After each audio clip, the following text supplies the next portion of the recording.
Welcome to Tales That Touched Hearts. This is a podcast about the animals who change us, the ones who protect us, comfort us, save us, and sometimes leave us too soon.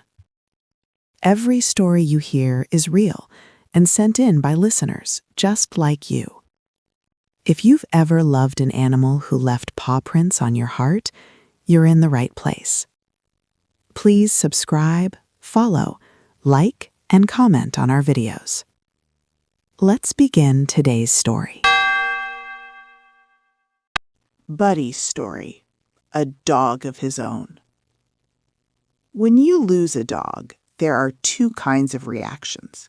Either you get another dog right away, or you wait, sometimes years, before getting another dog. In my life, I have chosen both options, but this time I chose option 2. When my dog, who had been with me for my entire adult life, had died, I could not imagine replacing him. I would go to the pound and go home empty-handed. I felt more guilty leaving without a dog, so I stopped. I would scan the pictures of adoptable dogs from time to time, but none had piqued my interest. It was 3 years later when I came across the image of a dog who looked like he could have been the son of my previous dog. I instantly knew I had to have this dog. I remember the day very well. It was pouring down rain, unusual for Phoenix. I drove across town to the shelter, saw him, and started the adoption process. I couldn't come home with him that day as I needed a copy of my lease to show I could have a dog. But the next day, he was mine. When I brought him home, I had always wanted to name a dog Jack. After all, Pirates of the Caribbean had just come out, and who wouldn't like the name Jack? However, he was having nothing of it. He actually laid down with his back to me and made me go through all kinds of dog names. He only responded to one, Buddy. When I adopted Buddy, he was about 7 years old. He sure was the spitting image of my previous dog, same coloring, but smaller in size. He had separation anxiety, and who could blame him, really? I lived real close to work, and at lunch I could come home and take him out for a walk.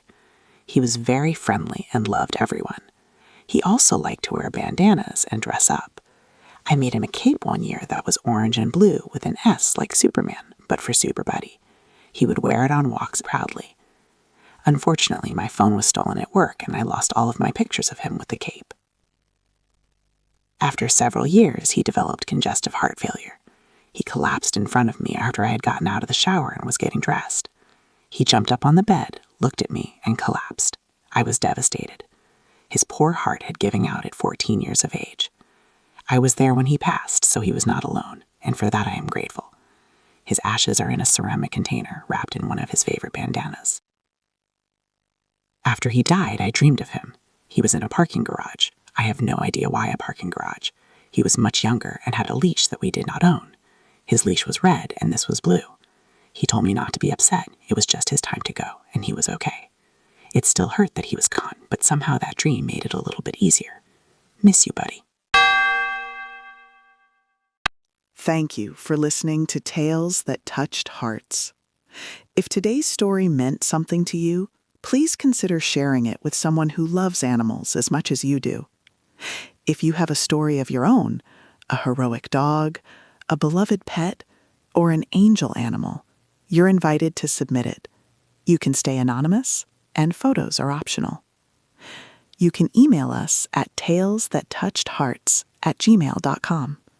Until next time, hug your animals a little tighter.